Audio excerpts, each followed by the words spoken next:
Chitrapur colony ఈ project మొదలు పెడితేనే మన చిత్రపూర్ కాలనీలో ఉన్న ప్రాజెక్టు కంప్లీట్ కావడం కానీ, ఉన్న అప్పులు తీరడం కానీ, ఆల్రెడీ వెయిటింగ్లో ఉన్న సభ్యులందరికీ కూడా మనం మనీ తిరిగి ఇవ్వడం కానీ, ఎన్నో రకాల సమస్యలు ప్రతిసారి జనవరిలో మాట్లాడుకుంటున్నాం. సరే, అంతిమంగా ఇక ఫైనల్గా ఫిలిం ఛాంబర్ వారు కలగజేసుకొని వారు ఈ సమస్యల పరిష్కారానికి ఒక అడుగు ముందుకు వేశారు.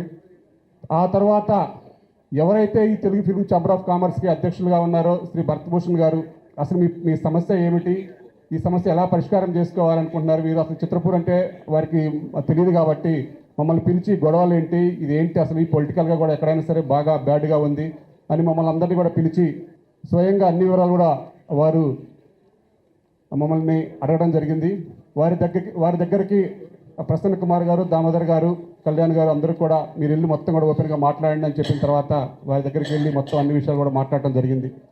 కానీ అసలు ఈరోజు ఈ ఛాంబర్ దగ్గరికి వెళ్ళాలన్నా, ఈ ప్రాజెక్ట్ స్టార్ట్ చేయాలంటే ముందు మేము గెలిచిన తర్వాత మీ అందరికీ కూడా తెలుసు చిత్రపూర్ అంటే అసలు లేదు అనుకున్నాం. ఎందుకంటే బ్యాంక్ ఆక్షన్కి వెళ్ళిపోయాం, ఎస్బీఐ ఆక్షన్కి వెళ్ళిపోయినప్పుడు ఎలా ఈ అప్పు తీర్చి ఈ ఆక్షన్కి పోకుండా కాపాడాలి అన్నప్పుడు మళ్ళీ ఇదే ప్రసన్న గారు, అజయ్ గారు జస్ట్ ఆ కరోనాకి మా యూనియన్లకు అందరికీ కూడా సహాయం చేసినందుకు విషయం చేద్దామని చెప్పేసి వెళ్ళినప్పుడు ఈ యొక్క విషయం కూడా వారికి చెప్పడం జరిగింది.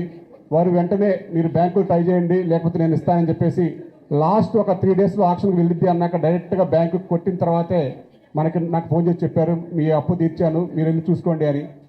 అటువంటి మహా మనిషికి మనందరికీ కూడా మన చిత్రపూర్ తరపున, మన సినిమా ఇండస్ట్రీ తరపున కూడా ఒకసారి ప్రత్యేక ధన్యవాదాలు తెలియజేసుకోవాలి.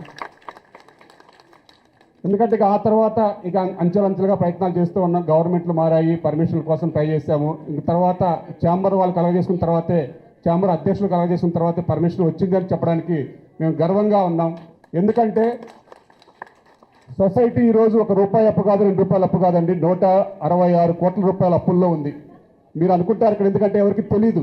ఇక్కడ మేము ఎప్పుడు చిత్రపూర్ కాలనీలో జల్లబడిలో మాట్లాడుకుంటాం కాబట్టి మా సభ్యుల సమక్షంలో అందరూ ఆ గృహప్రవేశాలు చేసుకొని ఇళ్ళలో ఉన్నారు కాబట్టి వారు బయటకి చెప్పుకోరు. ఎందుకంటే అనవసరంగా మేము బయటకు వస్తే మా పేరు ఎందుకు అనవసరంగా వీళ్ళంతా గ్రూపుల్లో పెట్టి బదనాం చేస్తారు అని వారు ఎవరు ముందుకు రారు.